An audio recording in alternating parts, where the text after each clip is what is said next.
अपने चाहने वालों के मैं दिल में समा गया। मैंने कहा था मैं आऊंगा, वादा किया था मैं आ गया। दोस्तों 80s के डिस्को फीवर के दौर में जब हर कोई बप्पी दा के बीट्स पर थिरक रहा था, उसी वक्त पंचम दा ने बनाया एक ऐसा डिस्को सॉन्ग जिसमें दिल और तकनीक दोनों थे। 1982 का साल, सिनेमा के पर्दे पर डिस्को की चमक, नियॉन लाइट्स और ग्लिटर सूट्स का दौर था। हर निर्माता चाहता था कि मुझे भी एक डिस्को हिट चाहिए। पर दोस्तों, कुछ संगीतकार ऐसे होते हैं जो ट्रेंड बनाते भी हैं और चल रहे ट्रेंड को खूबसूरती से अपने रंग में ढाल भी देते हैं, और उन्हीं में से एक थे पंचम दा यानी राहुल देव बर्मन। पंचम दा ने किशोर दा के साथ वो करिश्मा कर दिखाया था जो अच्छे अच्छे गायक और संगीतकार करने की सोच भी नहीं पाते। वीडियो में आगे आपको पता चलेगा कि हम किस फिल्म के किस गीत के बारे में बात कर रहे हैं जिसमें किशोर दा ने वो करिश्मा कर दिखाया था। बस वीडियो को आप अंत तक देखते रहिए।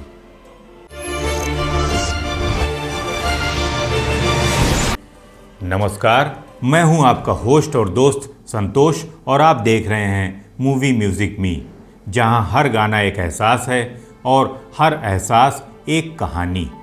80 के दशक की शुरुआत थी। फिल्म का निर्माण किया था शक्ति सामंत ने और उनके बेटे आशिम सामंत पहली बार निर्देशक की कुर्सी पर बैठने जा रहे थे और फिल्म का नाम था आमने सामने। कहानी में थ्रिल, ट्विस्ट और डांस सभी कुछ था जो उस वक्त जनता की डिमांड थी, और लीड रोल में थे चमकते सितारे मिथुन चक्रवर्ती, जिनकी आंखों में मेहनत और आत्मविश्वास की चमक नाचती थी। मेरी आवाज के दोस्तों। आशिम सामंत को चाहिए थे कुछ तेज रफ्तार गाने। ये दोस्ती ना टूटे हमारी, बन जाए दुश्मन।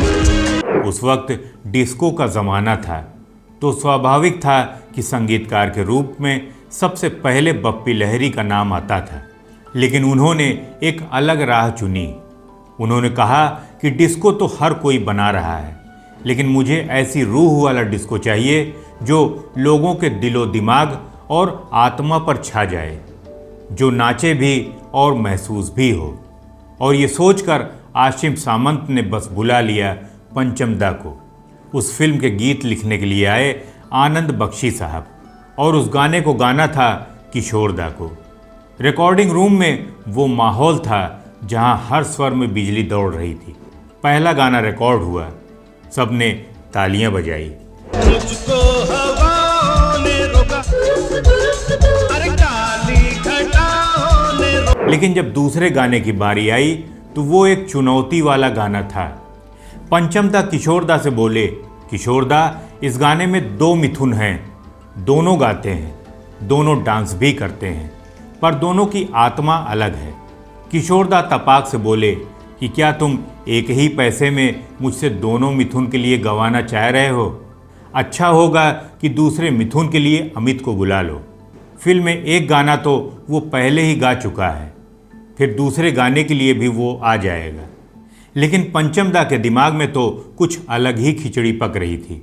उन्होंने किशोर दा से फिर कहा, नहीं, ये गाना ऐसा है कि मुझे दोनों मिथुन के लिए आप ही की आवाज़ चाहिए। क्या आप एक ही गाने में 2 अलग अलग मिथुन की आवाज़ें बना सकते हो? तो किशोर दा मुस्कुराए।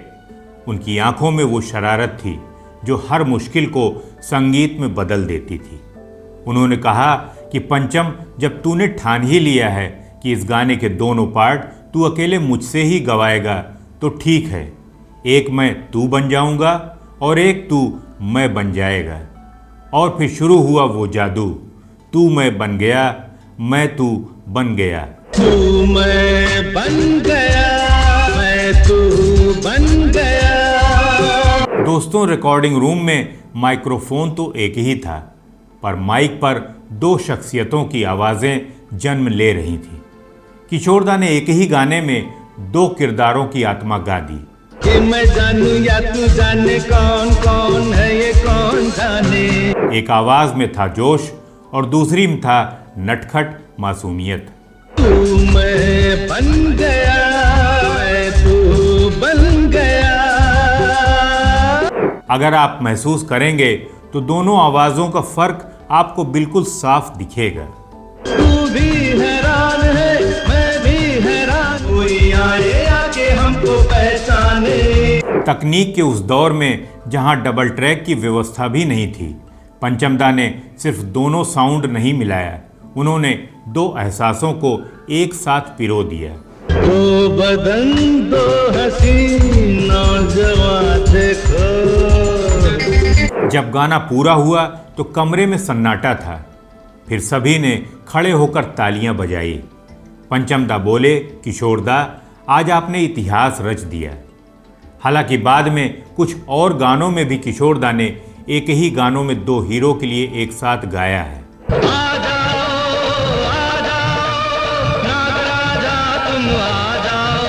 फिल्म आमने सामने रिलीज हुई और गाना छा गया। तू मैं बन गया, मैं तू बन गया। तू मैं बन गया, मैं तू बन गया। बदल गए हम बम चिक बम बम। बदल गए हम बम चिक बम बम। लोगों ने इसे सिर्फ सुना ही नहीं बल्कि महसूस भी किया, क्योंकि इसमें सिर्फ डिस्को नहीं था, इसमें कला और दिल दोनों का मेल था। कई लोगों को लगा कि ये बप्पी दा का गाना है, क्योंकि बीट्स में वही डिस्को का स्पार्क था, लेकिन असलियत में ये पंचमदा का जादू था, जिन्होंने साबित किया कि संगीत का स्वाद बदल सकता है पर उसकी आत्मा नहीं। अब एक रोचक बात, बहुतों का मानना है कि मिथुन चक्रवर्ती की योगिता बाली से शादी के बाद किशोरदा ने उनके लिए गाना नहीं गाया, पर दोस्तों ये सिर्फ एक अफवाह थी। सच्चाई ये है कि किशोरदा ने मिथुन के लिए 100 से भी ज़्यादा गाने गाए हैं और उनमें से ज़्यादातर आज भी रेडियो पर बजते हैं। किशोरदा के लिए किरदार कभी चेहरा नहीं होता था, किरदार होता था एहसास का नाम। वो राजेश खन्ना के लिए गाते थे तो हमें लगता था कि खुद राजेश खन्ना गा रहे हैं। वो देव आनंद के लिए गाते थे तो लगता था कि देव साहब के होठों से सुर फूट रहे हैं। और जब मिथुन दा के लिए गाते थे तो स्क्रीन पर मिथुन नहीं, किशोरदा की धड़कनें ही नाचती दिखाई देती थी। इस गाने तू मैं बन गया में किशोरदा ने यह साबित किया कि एक आवाज़ दो चेहरों की जान भी बन सकती है। और पंचमदा ने दिखाया कि तकनीक नहीं, दिल की समझ ही असली म्यूजिक होती है। आमने सामने आए हम ऐसे, आमने सामने आए हम ऐसे, देखता है कोई आईना जैसे। देखता है कोई आईना जैसे। ये पंक्ति सिर्फ गाने की नहीं थी बल्कि उस दौर की सच्चाई थी जहां संगीत ने खुद को आईने में देखा और खुद पर गर्व किया। तो दोस्तों, जब भी अगली बार तू मैं बन गया, मैं तू बन गया सुने तो याद रखिए, आप सिर्फ एक गाना नहीं सुन रहे हैं, आप कला, तकनीक और आत्मा का मिलन सुन रहे हैं। तो दोस्तों, किशोरदा के इस गीत के बारे में आपके क्या विचार हैं, कमेंट्स में ज़रूर बताइएगा कि आपको पंचमदा और किशोरदा की ये जुगलबंदी कैसी लगी। अगर आपको हमारी ये कहानी पसंद आई हो तो लाइक, शेयर और चैनल को सब्सक्राइब करना ना भूलें। मैं फिर मिलूँगा आपसे एक और सुरमई दास्तान के साथ। तब तक के लिए संगीत से मोहब्बत करते रहिए और मूवी म्यूज़िक मी देखते रहिए। नमस्कार।